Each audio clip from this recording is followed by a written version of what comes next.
आइए जानते हैं दोस्तों फिलिस्तीन के बारे में। फिलिस्तीन वो जगह है जहाँ से इस दुनिया के 3 बड़े धर्मों का नाता है, जहाँ से यहूदी ईसाई शुरू हुए। ये वो जगह है जहाँ पर अब्राहमिक रिलीजन्स के सबसे रिस्पेक्टेड पर्सन हजरत इब्राहिम के पैर पड़े। हजरत मूसा ने यहाँ से यहूदी धर्म शुरू किया। ईसा मसीह का जन्म और क्रूज भी यहीं पर हुआ और मोहम्मद साहब ने जन्नत की यात्रा भी यहीं से की। अब दोस्तों इन कहानियों के चमत्कारों में ज्यादा लॉजिक ढूंढोगे तो कुछ खास मिलेगा नहीं, लेकिन लोगों का यकीन है इसलिए हिस्टोरियंस लिखते हैं। बाकी कितना लॉजिक है ये प्रत्येक मनुष्य की बुद्धि पर निर्भर करता है। खैर, इस वीडियो के बाद ये आपको क्लियर हो जाएगा कि फिलिस्तीन और इजराइल में से विक्टिम कौन है।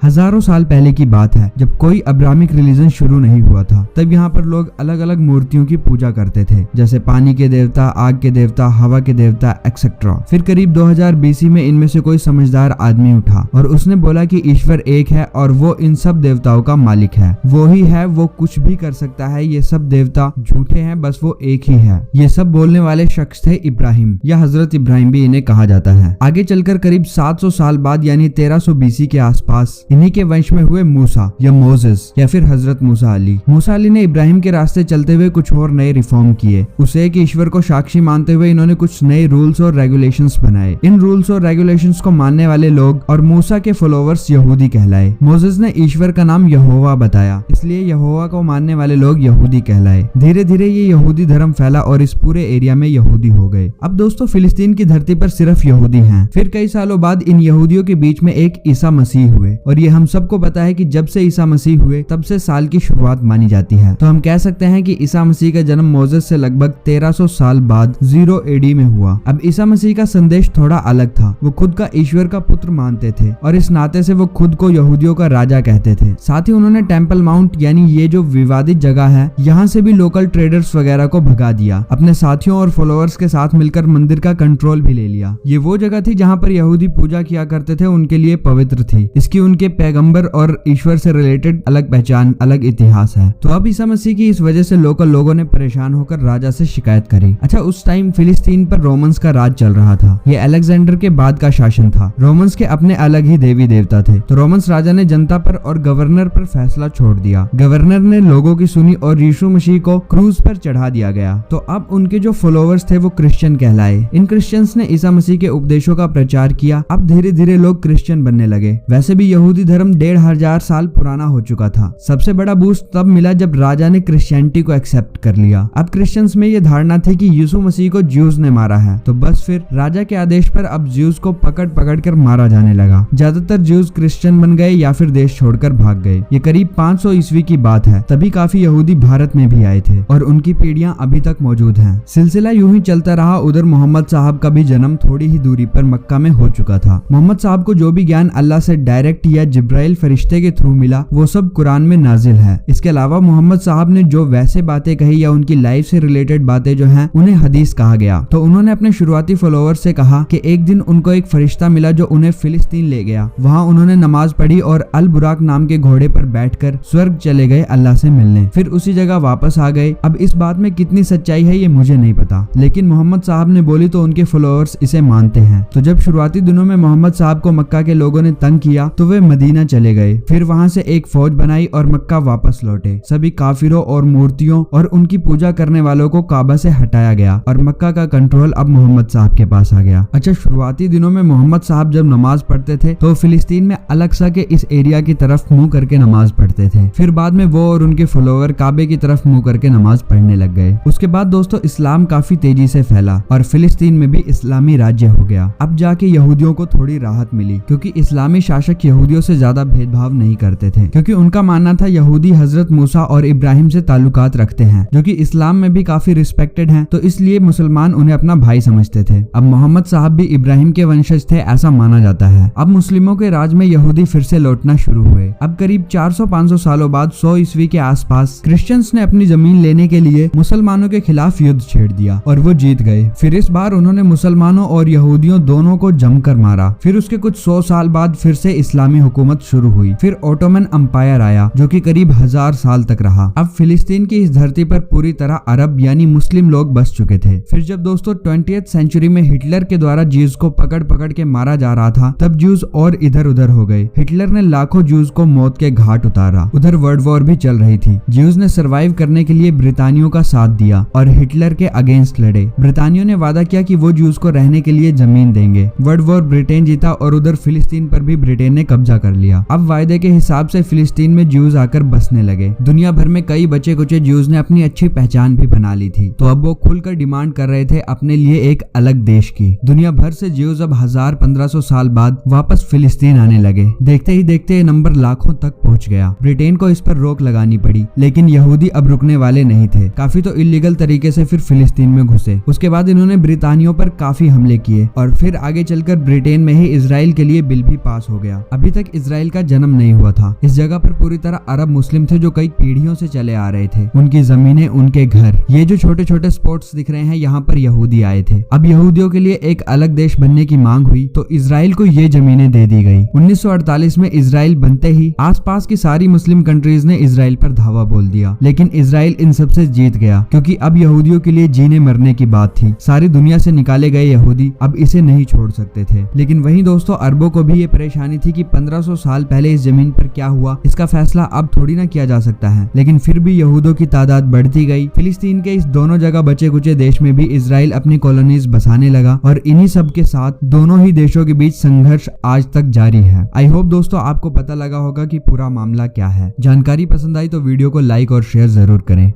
Where is your humanity? Where is your respect for dignity? Call it conflict as insanity. It's time to change your mind.